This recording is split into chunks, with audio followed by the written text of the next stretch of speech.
Hello friends, आज हम बात करेंगे 21 अप्रैल 2026 के करंट के जितने भी क्वेश्चन बनेंगे आज हम इस वीडियो में डिस्कस करेंगे। बात करते हैं कि 15 क्वेश्चन होंगे, बहुत ज़्यादा मोस्ट इंपॉर्टेंट क्वेश्चन हैं। तो बात करते हैं कि क्वेश्चन के साथ साथ आपके प्रत्येक क्वेश्चन के 5 फैक्ट भी हैं, जिससे कि आपकी नॉलेज और भी इम्प्रूव हो जाएगी। बात करते हैं, अगर आप हमारे चैनल PSP परीक्षा वाणी पर नए हैं तो प्लीज़ को सब्सक्राइब और वीडियो को लाइक के साथ साथ शेयर करना ना भूलेगा। अगर आप वीडियो रोज डेली नहीं देख पाते तो आपको भी यह संडे को वीडियो पूरी करंट अफेयर मिलेगी, तो उसके लिए भी आप सब्सक्राइब जरूर कर दें चैनल को। तो बात करते हैं, ज़्यादा टाइम ना वेस्ट करते, क्वेश्चन की दुनिया में चलते हैं। फर्स्ट क्वेश्चन आपकी स्क्रीन पर ये रहा। चरित्र पुस्तक the future of a democracy के लेखक कौन है, जिसे अप्रैल 2026 में लॉन्च किया गया है। बहुत ज़्यादा मोस्ट इंपॉर्टेंट क्वेश्चन है, द फ्यूचर ऑफ डेमोक्रेसी। यह पुस्तक किसने लिखी है, तो बात कर लेते हैं कि बराक ओबामा, जो अमेरिका के पूर्व राष्ट्रपति रह चुके हैं। बात कर लेते हैं, इस पुस्तक में वैश्विक रणनीति में डिजिटल मीडिया के प्रभाव पर चर्चा की गई है। लॉन्च के पहले ही सप्ताह में यह न्यूयॉर्क टाइम बेस्ट सेलर बन गई है। तो बात कर लेते हैं, ओबामा ने इससे पहले अपने राष्ट्रपति कार्यकाल के अनुभवों को भी इसमें साझा किया हुआ है। पुस्तक का हिंदी अनुवाद भी जल्दी भारतीय बाजार में उपलब्ध होगा और यह लोकतंत्र के गिरते स्तर और उसके समाधानों पर प्रकाश डालती हुई नजर आएगी। तो बात कर लेते हैं क्वेश्चन नंबर सेकंड। हाल ही में किस भारतीय महिला क्रिकेट को विजेंडर क्रिकेट ऑफ द ईयर 2026 के लिए चुना गया है। तो बात कर लेते हैं किसको यह पुरस्कार दिया गया है, तो हरमनप्रीत कौर, यह भारतीय टीम की कप्तान है। तो बात कर लेते हैं कुछ और इनके बारे में। हरमनप्रीत कौर उनके शानदार कप्तानी प्रदर्शन और विश्व कप में रिकॉर्ड रनों के लिए यह पुरस्कार दिया गया है। विजेंडर को क्रिकेट की बाइबिल भी कहा जाता है। तो यह मोस्ट इंपॉर्टेंट क्वेश्चन है, क्योंकि यह फैक्ट बहुत ज़्यादा इंपॉर्टेंट हो सकता है। यह वह पुरस्कार पाने वाली चुनिंदा भारतीय महिला खिलाड़ियों में शामिल हो गई हैं। इस सूची में पुरुष वर्ग में शुभम गिल को भी यह स्थान मिला हुआ है। यह पुरस्कार पिछले 1 साल के 5 अंतर्राष्ट्रीय और घरेलू प्रदर्शनों के आधार पर दिया जाता है खिलाड़ी को। तो बात कर लेते हैं क्वेश्चन नंबर थर्ड। हाल ही में किस राज्य सरकार ने नारी शक्ति स्वरोजगार योजना के तहत महिलाओं को 0% ब्याज पर ऋण देने की घोषणा की है। तो बात कर लेते हैं कि इंपॉर्टेंट क्वेश्चन है, तो यह किसने घोषणा की है और किस स्टेट से संबंधित है। तो बात कर लेते हैं, उत्तर प्रदेश सरकार ने इसकी घोषणा की है। कुछ और बात कर लेते हैं, इस योजना का मुख्य उद्देश्य ग्रामीण महिलाओं को लघु उद्योग से जोड़ना है। इसके तहत 5 लाख तक का ऋण पूरी तरह से ब्याज मुक्त होगा सरकार की तरफ से। योजना के प्रथम चरण में 10 लाख महिलाओं को लाभान्वित करने का लक्ष्य सरकार का रखा है। उत्तर प्रदेश सरकार ने इसके लिए 2000 करोड़ का बजट आवंटित किया गया है। यह मिशन शक्ति अभियान का ही एक विस्तारित हिस्सा माना जा रहा है। तो बात कर लेते हैं क्वेश्चन नंबर फोर्थ। 21 अप्रैल 2026 को भारत ने किस देश के साथ संयुक्त सैन्य अभ्यास गरुड़ शक्ति 10 शुरू किया है। तो बात कर लेते हैं किसके साथ यह शुरू किया गया है, तो इसका जो सही ऑप्शन होगा वो इंडोनेशिया, डी ऑप्शन बिल्कुल करेक्ट हो जाएगा। कुछ और बात कर लेते हैं, यह अभ्यास मुख्य रूप से आतंकवाद विरोधी अभियानों पर केंद्रित है। इसका आयोजन इस वर्ष जावा द्वीप इंडोनेशिया में किया जा रहा है और भारत की ओर से विशेष बल स्पेशल फोर्सेस इसमें भाग ले रही है। दोनों देशों के बीच रक्षा सहयोग बढ़ाने के लिए यह 10वां संस्करण है। तो यह दक्षिण पूर्वी एशिया में भारत की एक्ट ईस्ट नीति का भी हिस्सा माना जा रहा है। तो बात कर लेते हैं क्वेश्चन नंबर 5। हाल ही में घोषित ऑस्कर 2026 में किस भारतीय डॉक्यूमेंट्री फिल्म को सर्वश्रेष्ठ विदेशी फिल्म की श्रेणी में नामांकित किया गया है। तो बात कर लेते हैं कि बहुत ज़्यादा मोस्ट इंपॉर्टेंट क्वेश्चन है, तो किस फिल्म को नामांकित किया गया है। तो बात कर लेते हैं कि नदियाँ बोलती हैं, तो द रिवर स्पीक, तो बी ऑप्शन इसका बिल्कुल करेक्ट हो जाएगा। यह फिल्म भारत में लुप्त होती हुई नदियों के संरक्षण पर आधारित है।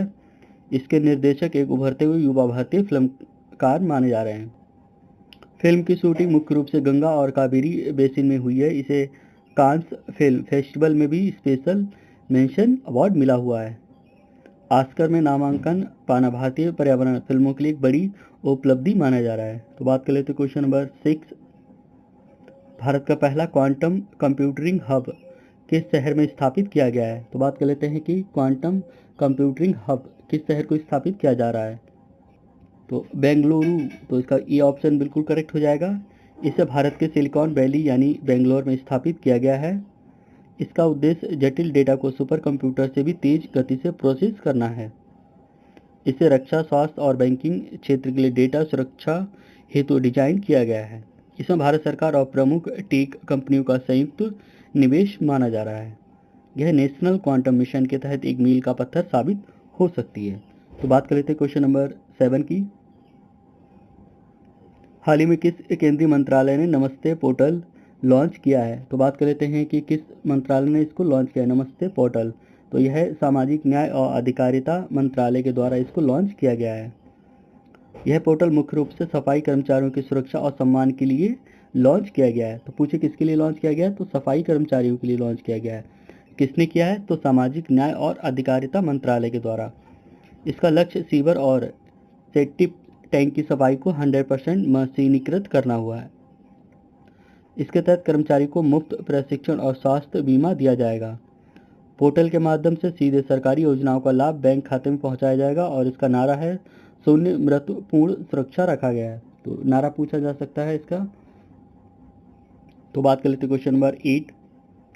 21 अप्रैल 2026 को किस देश ने विश्व पृथ्वी दिवस के पूर्व संध्या पर कार्बन टैक्स को 10% बढ़ाने का निर्णय लिया है? तो बात कर लेते हैं किसने किया है। तो इसका जो सही ऑप्शन होगा वो कनाडा। तो कनाडा ने प्रदूषण कम करने के लिए एक बड़ा कदम, एक और अहम फैसला लिया है। इसका सीधा असर जीवाश्म ईंधन की कीमतों पर पड़ेगा। एकत्रित टैक्स का उपयोग रिन्यूएबल एनर्जी परियोजनाओं में भी किया जाएगा। पृथ्वी दिवस हर साल 22 अप्रैल को मनाया जाता है। 2026 की थीम थी इन्वेस्ट इन अवर प्लेनेट और को विस्तार दिया गया है। तो बात कर लेते हैं कि इसकी थीम याद रखिएगा और कब मनाया जाता है। तो 22 अप्रैल को। तो क्वेश्चन नंबर 9। हाल ही में किस देश ने अपनी नई राष्ट्रीय अंतरिक्ष नीति के तहत मंगल ग्रह पर मानव बस्ती बसाने के लिए प्रोजेक्ट रेड डॉट शुरू किया है? तो बात कर लेते हैं कि प्रोजेक्ट रेड डॉट किसने शुरू किया है। तो इसको संयुक्त राज्य अमेरिका नासा ने शुरू किया है। कुछ और इसके बारे में बात कर लेते हैं। नासा ने इस प्रोजेक्ट के लिए निजी कंपनी जैसे स्पेस एक्स के साथ गठबंधन किया हुआ है। इसका लक्ष्य 2035 तक मंगल ग्रह पर पहला मानव मिशन भेजना है। प्रोजेक्ट के तहत आर्टेमिस मिशन के अनुभव का उपयोग भी किया जाएगा। मंगल के वातावरण में ऑक्सीजन पैदा करने के लिए नई मॉक्सी तकनीकी का परीक्षण भी किया जा सकता है। यह अंतरिक्ष शोध के इतिहास का सबसे महंगा और जटिल मिशन माना जा रहा है। तो बात कर लेते हैं अगले क्वेश्चन की ओर। Question number 10। विश्व प्रेस स्वतंत्रता सूचकांक 2026 में भारत को कौन सा स्थान प्राप्त हुआ है? तो बात कर लेते हैं कि इंपॉर्टेंट क्वेश्चन है। विश्व प्रेस स्वतंत्रता सूचकांक 2026 में भारत का कौन सा स्थान रहा है? तो इसमें भारत का स्थान 152वां रहा है, 152। तो यह सूचकांक रिपोर्ट्स विदाउट बॉर्डर द्वारा हर साल जारी किया जाता है। नॉर्वे इस सूची में लगातार शीर्ष स्थान पर बना हुआ है और भारत की रैंकिंग में पिछले साल की तुलना में थोड़ा सुधार देखा गया है। यह सूचकांक पत्रकारों की सुरक्षा और विधायी ढांचे के आधार पर तैयार किया गया है। दक्षिण एशियाई देशों में भूटान की स्थिति सबसे बेहतर मानी जा रही है। तो बात कर लेते क्वेश्चन नंबर 11। तो दोस्तों ये 11 क्वेश्चन होगा, तो इसको सही कर लीजिएगा। बात कर लेते अंतरिक्ष एजेंसी इसरो ने अब 20 अप्रैल 2026 को अपने किस मिशन के माध्यम से शुक्र ग्रह के वातावरण के अध्ययन के लिए नया उपग्रह लॉन्च किया है? तो बात कर लेते हैं किसको लॉन्च किया गया है। तो शुक्रयान फर्स्ट को लॉन्च किया गया है।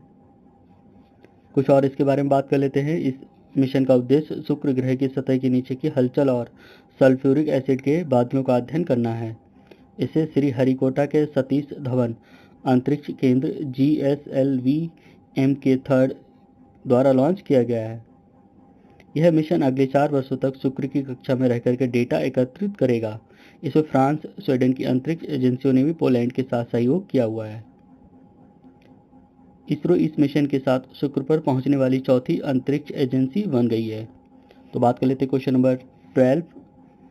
हाल ही में किस भारतीय सार्वजनिक क्षेत्र के बैंक PSB ने ग्रीन फिक्स्ड डिपॉजिट योजना शुरू की है? तो बात कर लेते हैं PSB के ग्रीन फिक्स्ड डिपॉजिट योजना किसने शुरू की है? तो बात कर लेते हैं कि भारतीय स्टेट बैंक SBI ने इसको शुरू किया हुआ है।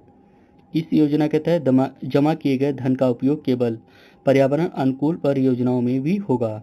इसमें सामान्य FD की तुलना में 0.25% का अधिक ब्याज दिया जा रहा है।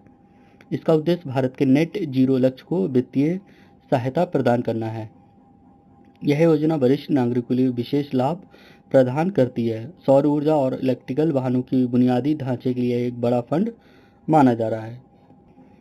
बात कर लेते हैं क्वेश्चन नंबर 13।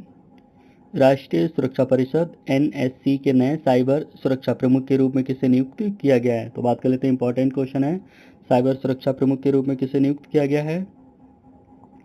तो लेफ्टिनेंट जनरल एम.यू. नायर को नियुक्त किया गया है साइबर सुरक्षा प्रमुख के रूप में। तो ए ऑप्शन बिल्कुल करेक्ट हो जाएगा। उनकी नियुक्ति देश में बढ़ते एआई आधारित साइबर हमलों को रोकने के लिए की गई है। वह सीधे राष्ट्रीय सुरक्षा सलाहकार एनएसए को रिपोर्ट करेंगे। उनके पास सैन्य खुफिया और तकनीकी संचार का व्यापक अनुभव भी है। उनका मुख्य कार्य राष्ट्रीय साइबर सुरक्षा रणनीति 2026 को लागू करना है। कुछ और बात कर लेते हैं। पदभार ग्रहण करने के बाद उन्होंने सुरक्षित भारत अभियान की घोषणा की है। तो बात कर लेते हैं, सुरक्षित अभियान भारत की घोषणा किसने की है? तो लेफ्टिनेंट जनरल एम.यू. नायर ने की है। किससे संबंधित है? साइबर सुरक्षा प्रमुख के रूप में इनको नियुक्त किया गया था और राष्ट्रीय साइबर सुरक्षा से संबंधित यह है। तो बात कर लेते हैं अगले क्वेश्चन की ओर। Question number 14।